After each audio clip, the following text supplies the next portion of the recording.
O que te vem à cabeça quando falamos da Rússia? Talvez o frio, as bonecas russas, a antiga União Soviética, vodka, não sei. Mas certamente eu chutaria que você sabe quem é esse homem.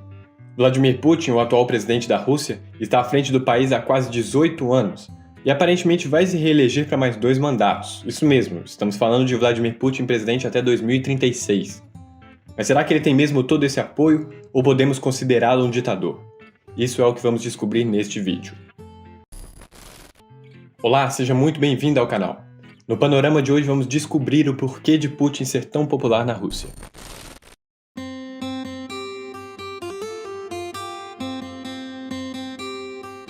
Desde a queda da União Soviética em 1991, a Rússia só teve 3 presidentes: Boris Yeltsin, Dmitry Medvedev e Vladimir Putin.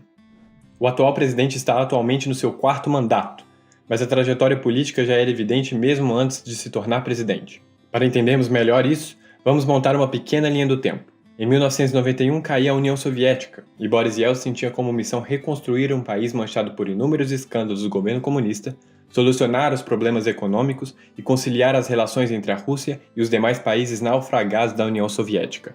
No início de seu mandato, em 1992, Yeltsin pôs fim aos subsídios governamentais, acabou com a estatização de produtos alimentícios e outros bens de consumo e permitiu o surgimento de comércios nas ruas das cidades. Mesmo sendo aprovadas, as reformas de Boris Yeltsin tinham bastante oposição por parte do Congresso russo. Em 94, a popularidade de Boris já era baixa, e piorou quando ele enviou tropas para a Chechênia, que havia se separado da Rússia de maneira unilateral. As tropas perderam a guerra, e em 1997 o primeiro presidente da Rússia fecha um acordo de paz para dar fim ao conflito. Mesmo assim, anos depois, as tropas da Chechênia voltaram a atacar, dessa vez a zona do Daguestão, uma espécie de distrito da Rússia. Enquanto isso, Putin já surgia no cenário político da Rússia, sendo um dos líderes regionais do partido Nossa Terra, um partido liberal de direita a favor do governo Yeltsin. Em 96 se torna vice-assessor do então presidente da Rússia, e em 98 se torna o primeiro oficial administrativo da presidência. Nessa altura, Putin já era uma das pessoas mais influentes do Kremlin. Em 1999, Vladimir Putin assume a direção do Serviço Nacional de Segurança da Federação Russa, uma agência derivada da antiga KGB.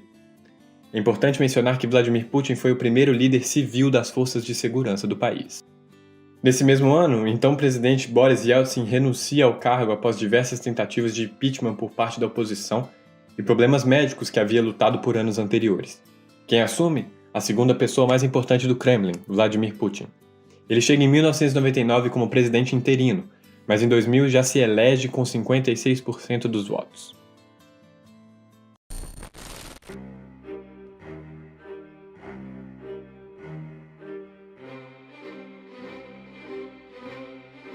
Quando chegou ao governo, Putin voltou a nacionalizar companhias de petróleo que haviam sido privatizadas durante o governo Yeltsin. É importante mencionar que Yeltsin tinha privatizado as companhias, mas seus presidentes e cargos eram apontados pelo governo, tipo o que acontece hoje com a Petrobras no Brasil. Isso acabou favorecendo o surgimento de oligarquias que voltaram a cair por terra quando Putin finalmente assumiu o poder. Além disso, Putin em seu primeiro mandato contou com uma boa dose de sorte. O preço do barril de petróleo nos anos 2000 valorizou bastante, e a Rússia, que tinha como principal base econômica a exploração do ouro negro, enriqueceu bastante durante esse período.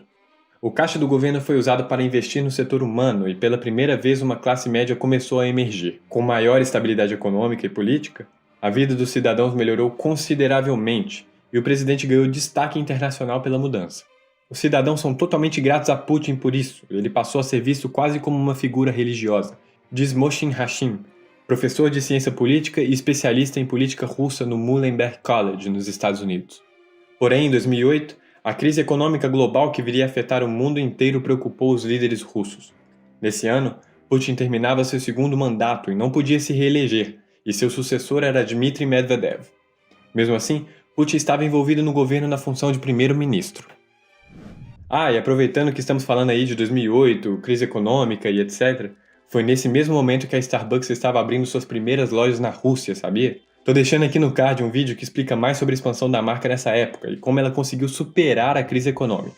Clica lá que o vídeo tá bem bacana, tá bem? Vladimir Putin se aproximou mais da Igreja Ortodoxa e voltou a defender a Rússia como uma grande potência conquistadora e poderosa, assim como pregava a antiga União Soviética. Ao mesmo tempo, Putin se utiliza dos símbolos do czarismo com frequência e trouxe o hino soviético de volta, implantando sua melodia no hino nacional.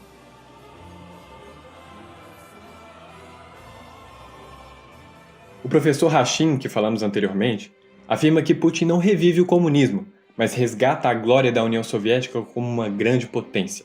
Além disso, ele permanece com uma certa rejeição dos valores ocidentais, coisa que agradou bastante os nacionalistas russos. Não é à toa que muita gente afirma que o chamado putinismo defende valores patrióticos e nacionalistas, mesmo sendo contra os valores da antiga União Soviética. Vale lembrar que o partido de Putin, o Rússia Unida, se declara como de centro-direita, conservador e populista.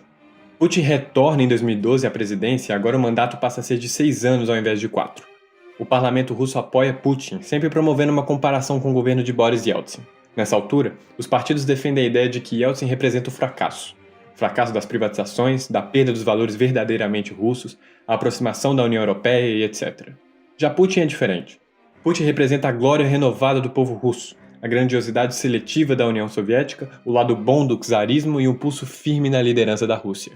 Quando pensamos em adjetivos para definir Vladimir Putin, fica um pouco difícil descartar a palavra populista.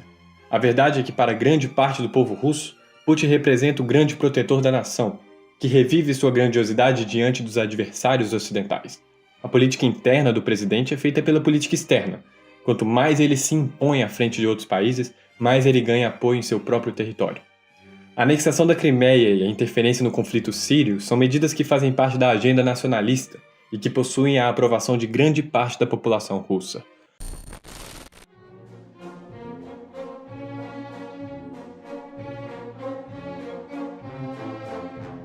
A imagem de Putin é muito bem vista por parte da imprensa nacional, que é controlada pelo Estado.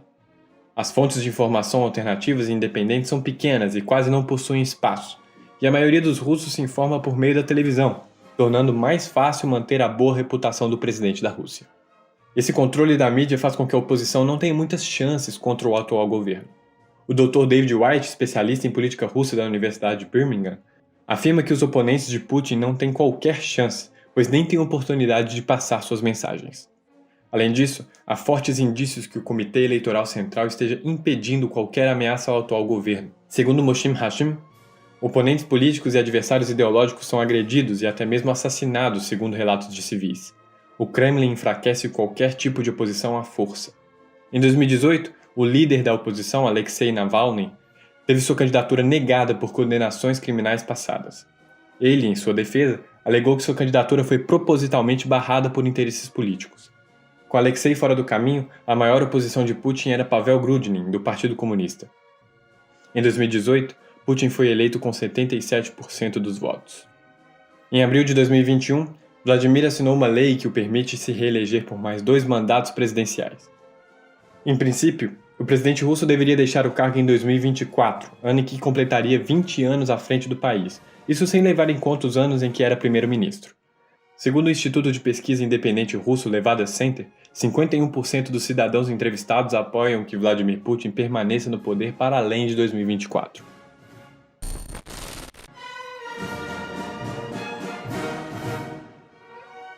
Para quem vê de longe a situação russa, ela pode ser no mínimo intrigante.